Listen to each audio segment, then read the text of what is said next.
Yang pertama, Bapak Saudara. Oh.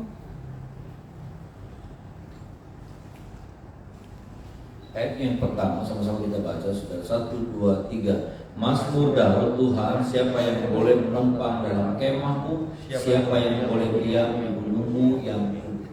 Daud memulai dengan ayat yang pertama, Tuhan, siapa yang boleh menumpang dalam kemahmu, siapa yang boleh diam di gunungmu yang kudus.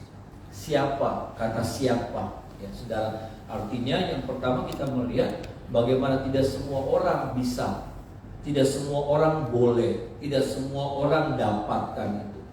Apa itu gunung yang kudus, gunung Tuhan yang kudus? Artinya bicara gunung adalah sesuatu yang tinggi, Saudara. Ya. Sesuatu yang tinggi, ya. Dimana nggak semua orang bisa mencapai puncak gunungnya Tuhan, ya Saudara. Dan kita melihat di sini bagaimana Daud melihat ada hal-hal yang harus dimiliki oleh orang yang kepengen rindu untuk naik ke gunungnya Tuhan. Kalau kita bicara gunungnya Tuhan, sebutkan saja apa yang jadi keinginan saudara, itulah gunungnya Tuhan. Apa yang menjadi cita-cita saudara, apa yang menjadi kerinduan saudara, itu bicara tentang gunungnya Tuhan. Ya, kita punya cita-cita itu sebesar, sangat besar, ya, sangat kuat, boleh saja. Tapi masalahnya gini, saudara, adakah kita punya persyaratan ini? Persyaratan ini sudah terpenuhi nggak dalam hidup kita? Persyaratan ini ada nggak? Sudah kita kerjakan nggak dalam hidup? Karena tidak semua, sekali lagi saudara, tidak semua orang boleh, tidak semua orang bisa, ya saudara. Bukan hanya bicara tentang keinginan, tetapi ada hal-hal yang kita lihat, ya. Bukan hanya bicara juga tentang kemampuan, tapi saya melihat bukan cuma tentang kemauan, bukan cuma tentang kemampuan, tapi saya melihat dari sisi yang lain. Tentang apa, saudara? Kelayakan. Sama-sama bilang sama saya, kelayakan, saudara. Iya. Ada orang yang mau, ya saudara. Ada orang yang mampu, saudara. Tentang kemampuannya bisa, tetapi kelayakannya enggak ada. Dan dalam hidup ini, saudara, bukan cuma bicara tentang kemampuan, tapi bicara tentang kelayakan. Dua hal kita punya, tapi hal yang terakhir kita nggak miliki, kelayakan. Maka nggak bisa. Makanya saudara, kalau saudara melihat ayat yang pertama dibilang begini, siapa yang boleh? Kata boleh di sini bicara tentang izin. Ya. Kata boleh di sini bicara tentang izin, saudara. Diperkenankan. Kita punya kemauan, kita punya kemampuan, tapi kita nggak mendapat izin. Itu saudara. Dan saya melihat saudara, Daud menemukan beberapa hal. Ya, siapa yang boleh, siapa yang diizinkan Tuhan naik ke atas gunungnya Tuhan. Kita sama-sama baca ayat yang kedua, saudara, dan ayat yang ketiga A saja. Ayat 2 dan ayat yang ketiga A. Ayat 3 bagian A. Sama-sama kita baca, saudaraku, ayat yang kedua dan ayat 3A. 1, 2, 3. Yaitu dia yang berlaku tidak bercela, yang melakukan apa yang adil, dan yang mengatakan kebenaran dengan segenap hatinya, yang tidak menyebarkan fitnah dengan lidahnya. Ya, cukup sampai di situ. Dan yang mengatakan kebenaran dengan segenap hatinya, dan yang tidak menyebarkan fitnah dengan lidah. Siapa ini, saudara? Yang menjaga lidah, yang menjaga mulut, ya, yang mampu menjaga lidahnya, yang mampu menjaga mulutnya. Mulutnya bukan untuk sesuatu yang sifat menebar fitnah. Hati-hati, saudara. Karena Tuhan ternyata melihat ini. Bagian ini ternyata bukan hal yang sepele. Ya, ini bukan cuma bicara tentang bawel, ini bukan cuma tentang cerewet, ini bukan tentang iseng, tapi saudara, ini menjadi sesuatu yang serius buat Tuhan. Kalau seseorang nggak bisa jaga lidahnya, ini bukan bicara tentang orang Belanda bilang slip the tongue atau apalah gitu. Ya, nggak hati-hati, tapi ini sesuatu yang serius. Yang Alkitab katakan, Mazmur Daud katakan, yang mengatakan kebenaran dengan segenap hatinya. Yang kalau dia ngomong nih benar. Yang kalau dia ngomong nih bisa dipercaya. Yang kalau dia benar nih sudah bisa dipegang. Yang kalau dia ngomong nih bukan perkataan bersayap.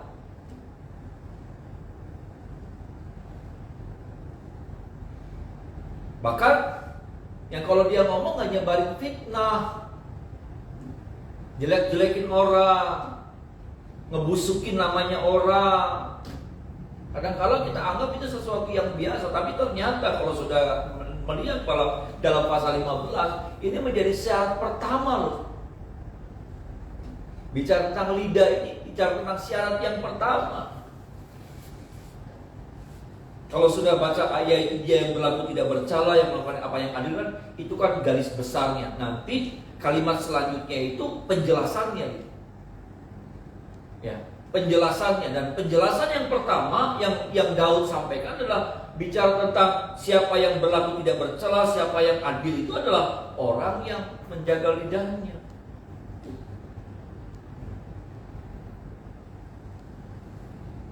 Kita kadang-kadang iseng, saudara. Kita anggap itu sesuatu yang iseng. Kalau kita ngomongin orang, kalau kita jelekin orang, kalau kita fitnahin orang, kita anggap itu iseng aja, ya, buat rame-rame. Ternyata enggak. Ini bukan sesuatu yang iseng-iseng yang buat mainan, tapi ini adalah sesuatu yang serius. Dan ini bisa menggagalkan kita, karena ini syarat. Ini bisa menggagalkan kita untuk kita mendapatkan izin untuk kita sampai pada gunungnya Tuhan. Itu sudah.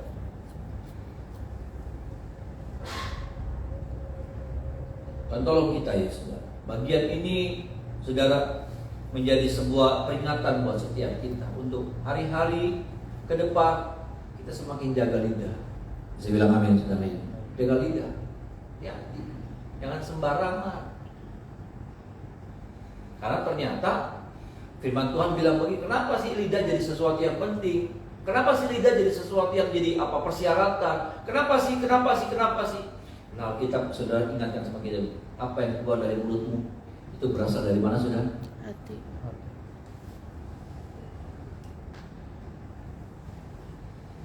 Jadi lidah, saudaraku, menggambarkan, mencerminkan hati kita. Kalau lidah kita busuk, bukan lidah kita yang busuk, hati kita yang busuk. Kalau lidah kita bengkok, bukan lidah kita yang bengkok, tapi hati kita yang bengkok. Kalau lidah kita kotor, bukan lidah kita yang kotor, tapi hati kita yang.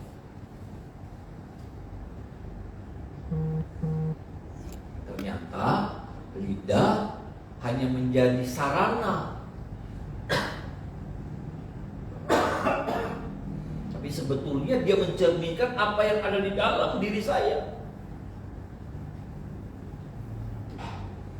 Kalau saya suka ngomongin orang, bukan mulut saya, bukan lidah saya, tapi sebetulnya ya hati saya ini yang gak beres. Bukan lidah saya yang gak beres, hati saya yang gak beres.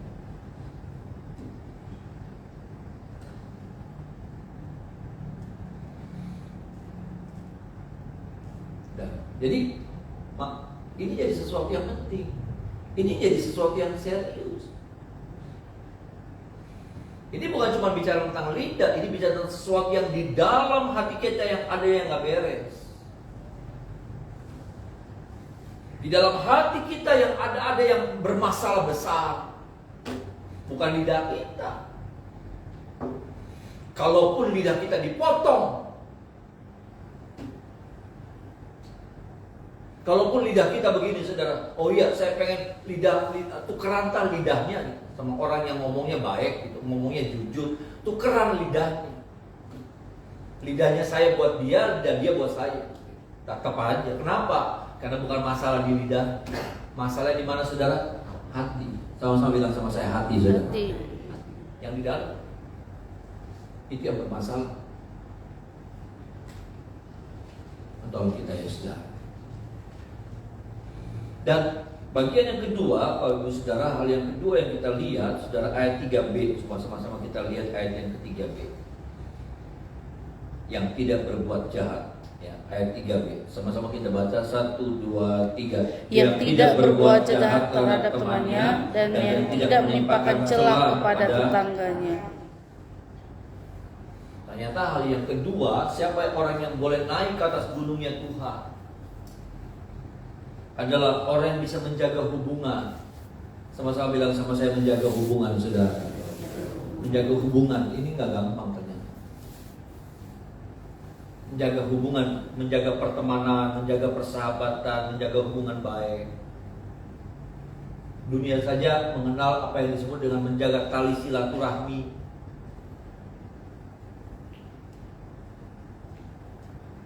Di situ ada saling harga menghargai, saling hormat menghormati. Di situ juga ada yang disebut dengan etika. Banyak, Saudara, kalau kita bicara tentang hubungan, bukan cuma menjaga hubungan, tapi sebetulnya di dalamnya ada etika.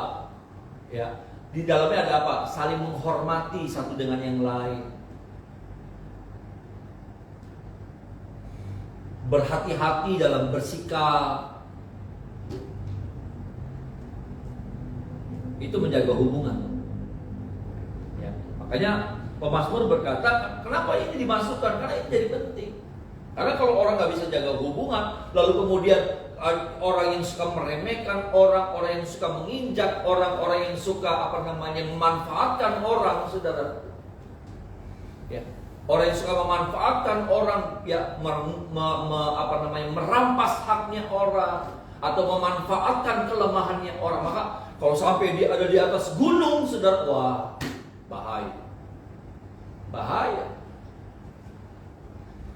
Ketika dia ada sesama saja, Saudara, ya, sesama gitu. Dia bisa hancurkan orang, dia bisa injak orang, dia bisa tekan orang, apalagi kalau dia ada di atas. Artinya gini, semakin banyak yang dia bisa rugikan. Semakin banyak orang yang dirugikan oleh apa? Oleh kehadiran. Tambah tinggi posisinya, tambah besar kekuatannya, maka semakin banyak orang yang dirugikan, semakin banyak orang yang disengsarakan.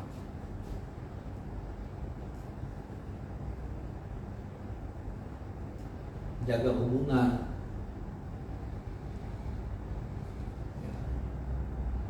Ini penting, sudah. Menjaga hubungan baik, ya. Dalam hal dimulai dari mana? Perkataan, tutur kata, sikap. Di dalamnya juga ada tolong menolong.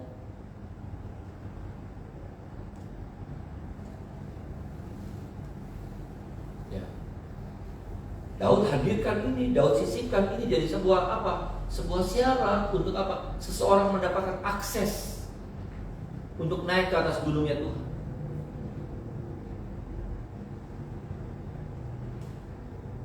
Enggak pakarat dewek, enggak egoisan, ya, pakarat dewek, pengennya yang jadi, enggak ada saling menghargai sama orang lain, akhirnya menyebalkan. Kita jadi pribadi yang menyebalkan, kita jadi pribadi yang, kalau sudah orang itu hadir, aduh. Jadi saat kita jadi satu pribadi yang gak diharapkan.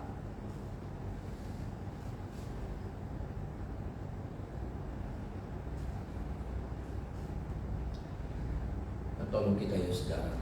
Bukankah firman Tuhan bilang begini, kamu harus jadi terang, kamu harus jadi garam. Ada amin, Saudara. Garam dan terang itu jadi sesuatu yang dibutuhkan, sesuatu yang dicari, dan Tuhan mau kehidupan kita jadi satu pribadi yang dicari sama orang. Ada amin, Saudara. Ya, jadi satu pribadi yang dibutuhin sama orang. Kata terang, kata garam itu dibutuhin. Terang itu dibutuhin, Saudara. Kalau udah malam datang, maka orang akan cari terang. Kalau orang kalau mau masak, Saudaraku, kalau orang mau masak, dia langsung ingat garam, Saudara. Ingat garam. Dia langsung cari garam. Orang bukan menghindar dari terang, tapi orang mencari terang. Orang bukan menghindari diri dari garam, tapi dia mencari garam. Nah, Tuhan pengen supaya kita jadi satu pribadi yang dicari sama orang, dibutuhin sama orang. Ada amin sebenarnya. Kita jadi pribadi yang dibutuhin tuh. Kalau ada apa-apa, ingat ini.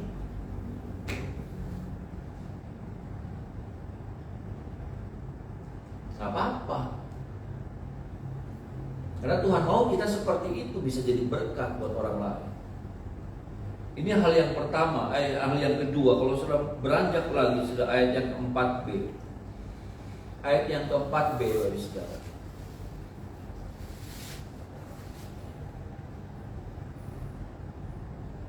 Atau mulai ayat yang keempat, semua kita baca ayat yang keempat, saudara, sama-sama kita baca. 1, 2, 3. Ia memandang hina orang yang tersingkir, tapi memuliakan orang yang takut akan Tuhan, yang berpegang pada sumpah walaupun rugi. Yang berpegang pada sumpah walaupun rugi. Apa sih ini, saudara? Kita kadang-kala kalau sudah mau sumpah kayak apa, kalau sudah ternyata kita dirugikan, ya kita akan batalkan dengan cara apapun sumpah kita. Konsisten pada kebenaran. Sama-sama bilang sama saya, konsisten pada kebenaran. Konsisten pada kebenaran. Gampang. Konsisten pada kebenaran ya gampang. Karena konsistensi kita akan diuji dengan uang. Konsistensi kita akan diuji sama perasaan. Ini maksudnya. Kita nih baik, kita berbuat baik, tapi kemudian orang jadi bikin jahat sama kita. Orang bikin jahat, orang yang kita baikin ternyata ngejahatin kita. Itu nggak gampang. Lalu kemudian kita konsisten gitu, ngebaikin orang itu. Orang bilang tolol, orang bilang kita goblok.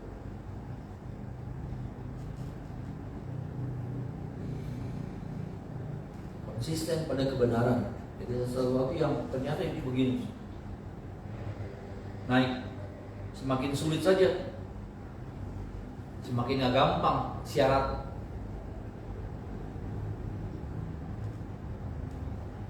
Konsisten pada kebenaran, melayani buat Tuhan di gereja, di tempat ini. Tapi kayaknya kurang dapat penghargaan, kurang dapatin sesuatu, kurang dapatin posisi, kurang dapatin apa. Kemudian kita tetap konsisten, agak gampang. Karena ayat ini bilang, saudara, ya, tetapi memuliakan orang yang berpegang pada sumpah, yang berpegang pada sumpah, walaupun apa, saudara? Berpegang pada sumpah walaupun rugi.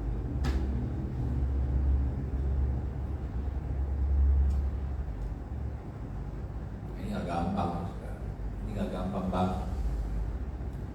Orang menghindar dari kata rugi. Orang menghindar, orang akan bilang, buat ngeliat aja gak mau, buat nyium bau kerugian orang sudah gak suka, apalagi masuk di dalam kerugian. Kata rugi itu kata yang paling dihindari sama kita. Betul, saudara? Ya. Kata rugi itu kata yang paling dihindari sama kita.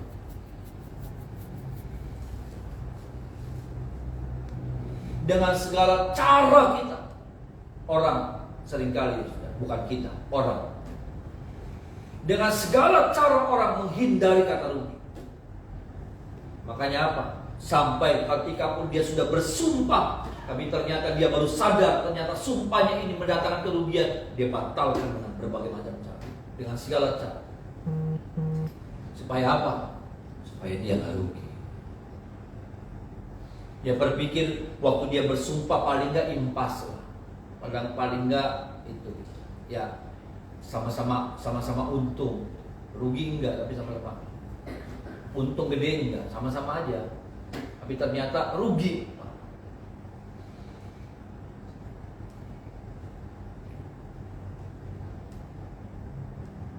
Makanya saya tertarik pasal 15 ini. Kita nggak masuk ke pasal 16. Tapi kita mau lihat secara secara detail tentang pasal 15 karena ini jadi sebuah syarat. Orang naik ke atas gunungnya tuh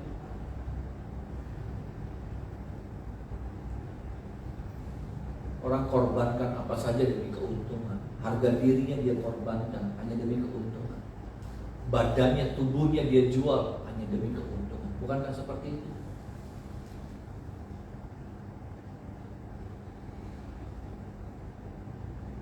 Nyawanya dia kasih demi keuntungan. Saya suka bingung sudah, karena kalau sudah tahu ya ada tentara-tentara bayaran. Saya pikir zaman dulu saja yang ada yang namanya tentara bayaran. Ternyata sampai sekarang ada yang namanya tentara bayaran. Ya, ada satu outsourcing, ya, ada satu apalah kayak outsourcing gitulah sudah. Jadi ngumpulin tentara-tentara veteran, ya tentara-tentara veteran, tentara-tentara yang sudah apa namanya sudah pensiun, kumpulin. Mereka lah yang kemudian jadi tentara bayaran. Jadi kayak perang di ini nih, saudara, apa namanya, Kroasia. Ya. Tergantung siapa yang mau sewa mereka. Ya, siapa yang mau sewa mereka? Rusia kah yang sewa mereka, ataukah Kroasia yang sewa mereka? Tergantung siapa yang sewa mereka. Saya berpikir gini, ini dapat duit, tapi kan itu kan resiko matinya gede. Beda sama tentara asli. Tentara asli ada sesuatu yang dia perjuangkan. Apa itu, saudara? Memang dia menyerahkan hidupnya untuk negara, untuk bangsa. Beda saudara. Tentara kita nih, sudah orang-orang yang hebat, sudah tentara-tentara kita. Bukan uang yang mereka cari. Mereka satu hal, mereka harus pasang badan. Mereka harus korbankan nyawa mereka. Bukan untuk uang, saudara. Untuk siapa? Untuk bangsa, untuk tanah air. Tentara-tentara itu hebat. Tapi ada yang disebut dengan tentara bayaran. Nah, saya bingung, kenapa? Karena ketika pun dia dapetin duit, bisa jadi nyawanya sudah nggak ada, melayang. Itu loh, saudara ngerti ya, saudara? Ya, kan kita kan cari duit, kita kerja, kita dapat upahnya buat makan, buat ngidupin keluarga, buat diri sendiri, buat pakaian, buat apa macam-macam. Tapi ini kan uang, ya kalau dia hidup, tapi kalau dia mati, karena ini kan bicara tentang resikonya antara hidup dan mati. Dan kalau di perang, saudara, susah ngomongnya. Bukan 50-50% kemungkinannya, tapi lebih kecil lagi mungkin. Untuk orang bisa pulang ke rumah, ketemu lagi sama keluarganya, kecil sekali kemungkinan. Maaf nih saudara, orang mau naik haji aja, orang tahlilin. Kenapa? Karena keluarga menganggap bahwa bisa jadi orang tua saya naik haji udah gak balik lagi. Apalagi kalau perang gitu saudara. Apalagi kalau perang. Lebih gila lagi, lebih ngeri lagi, lebih dahsyat lagi, lebih apa ya? Lebih kecil kemungkinan.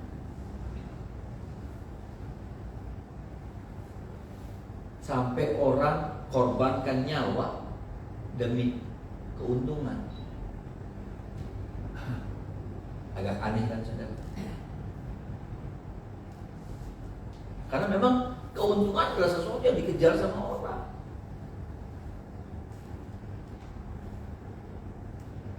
Selalu apa saudara? Ya seperti itu. Keuntungan, nggak mau rugi orang. Nanti kalau kita lihat poin yang selanjutnya lebih parah lagi, saudara. Ya, ini sama-sama baca ayat yang kelima, saudara. Baca sama-sama ayat yang kelima.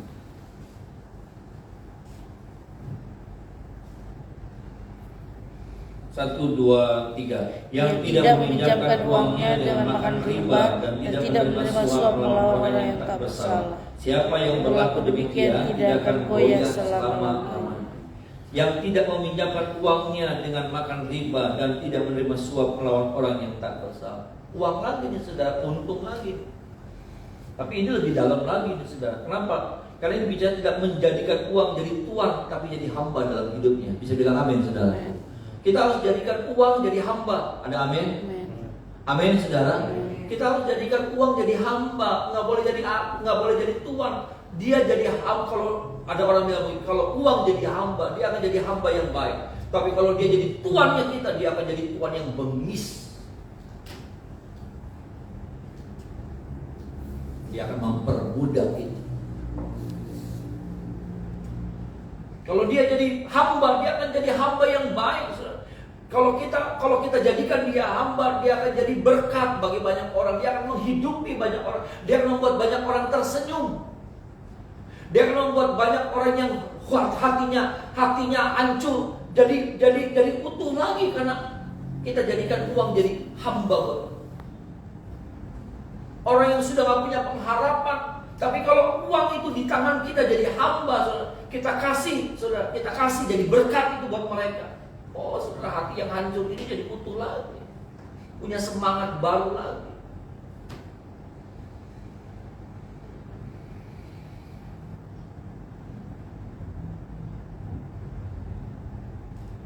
Dan kalau orang bukan butuh didoain, dan orang butuh duitin,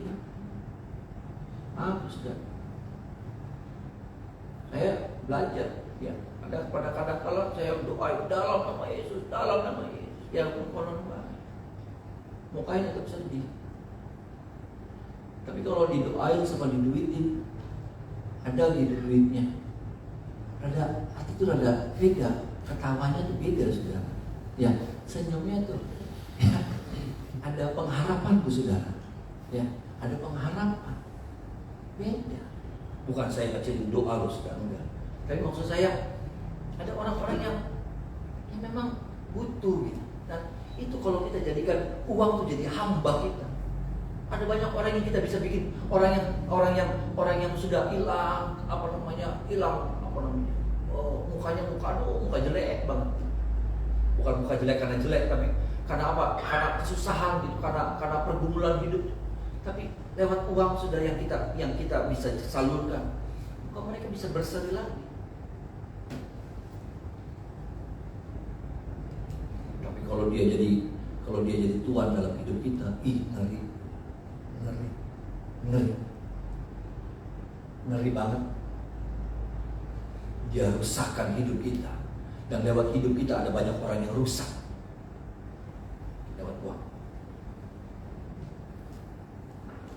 Betul, sama, dari tangan kita keluar uang, kita bagi uang, tapi buat merusak uang. Kenapa? Karena uang itu juga sudah merusak kita. Cara berpikir kita, mentalitas kita, saudara, jiwa kita sudah dirusak.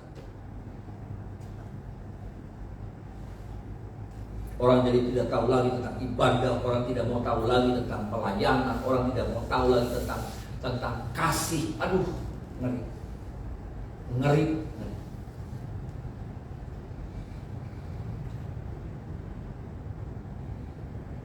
Makanya apa? Tuhan gak akan izinkan. Kalau orang, ya kalau ini saya bicara tentang berkat Tuhan, ini saya bicara tentang berkat Tuhan. Tuhan gak akan izinkan. Yang seperti ini nih, saudara, gak akan izinkan. Karena apa? Berbahaya. Kalau sampai dia naik ke atas gunung, saudara, wah, berbahaya.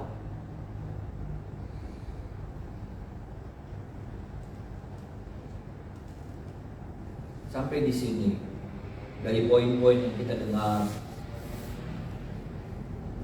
ya, menjaga lidah, menjaga hubungan, dan kalau ya ada orang begini, ada orang yang kalau sama orang-orang baik, tapi kalau sama keluarga sendiri nggak baik. Ada yang kayak gitu, sudah. Kalau sama orang lain, waduh, nolongin. Kalau sama orang lain tuh, aduh, care banget. Kalau sama orang lain tuh peduli banget. Tapi kalau sama keluarga sendiri, enggak. Sama istri atau sama suaminya, enggak. Tapi kalau sama orang lain, aduh, bantu. Anaknya orang ditolongin, anak sendiri enggak. Ada yang kayak gitu, sudah. Nggak tahu tuh, sudah. Ada nggak yang hadir orang yang kayak gitu pagi ini juga? Ada yang kayak gitu. Sama orang lain, aduh, pribadi. Tapi kalau sama anak sendiri, anak lagi butuh pendampingan, nggak punya waktu. Nggak punya waktu. Keluarga butuh, nggak punya waktu.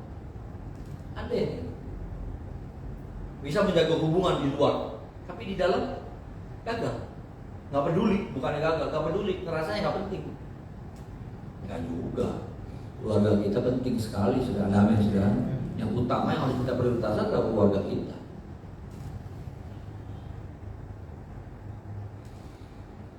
Konsisten pada kebenaran, ya.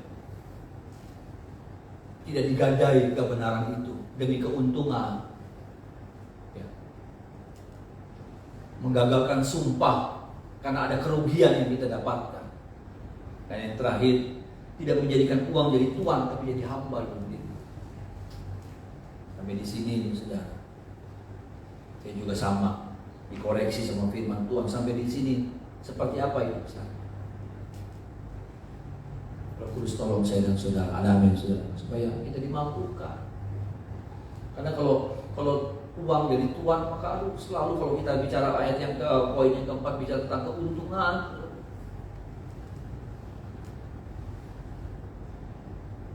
Parah.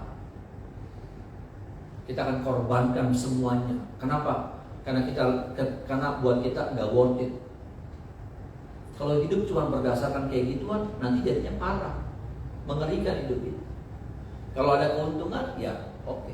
Nanti itu akan berlaku buat semua, bukan cuma sama orang lain, tapi sama keluarga, sama istri, sama suami, sama anak, sama orang tua. Kalau orang tua nggak worth it, nggak menguntungkan, ya udah. Ngeri kan? Kalau Tuhan juga nggak worth it, Tuhan juga tidak menguntungkan, ya udah, tinggalin Tuhan. Apa? Karena ada keuntungan yang lain.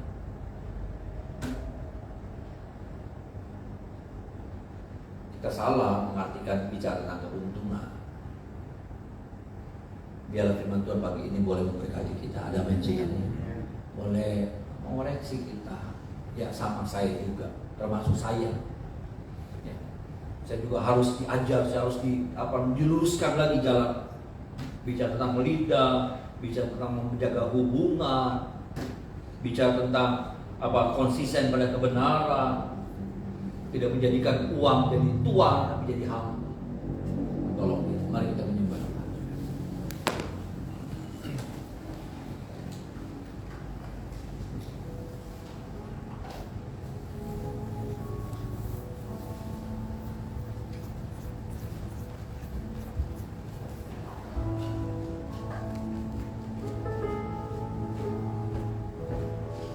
Naikkan pujian yang tadi, 15:40.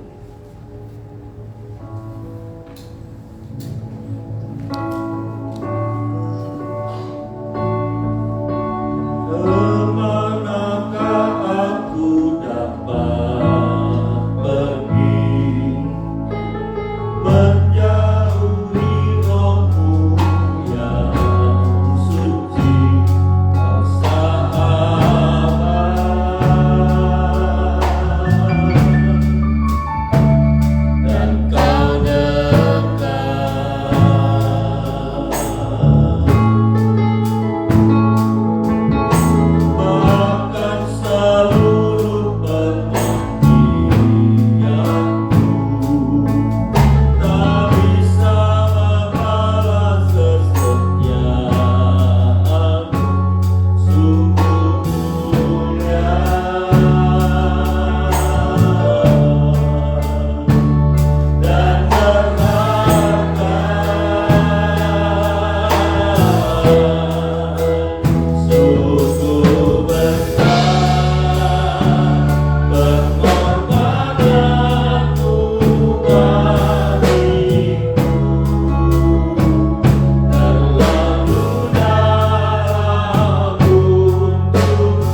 bersekolah, berkuliah, masih balita, berdagang, bekerja, berumah tangga, belum rumah tangga diberkati pagi hari dengan darah Yesus. Rumah tangga kami, istri, suami, anak-anak kami, pekerjaan, kesehatan, tubuh, jurang, seluruh kepemilikan kami diberkati pagi hari dengan darah Yesus. Bangsa negara kami Indonesia diberkati, kota kami Cirebon diberkati, kami rindu kami pulang dari tempat ini, kami jadi berkat dimanapun kami berada. Pekerjaan Tuhan, keturunan diberkati, kami akan bilangan jiwa yang ada, jiwa yang rindu bertumbuh mengenal lebih dalam, kirimkan bersama kami, bahkan semua gereja-gereja kota Cirebon semuanya juga diberkati oleh Tuhan. Dengan kami arahkan bahwa setiap jiwa-jiwa yang kami doakan di dalam nama Tuhan Yesus, keselamatan daripada Tuhan menjadi bagian mereka.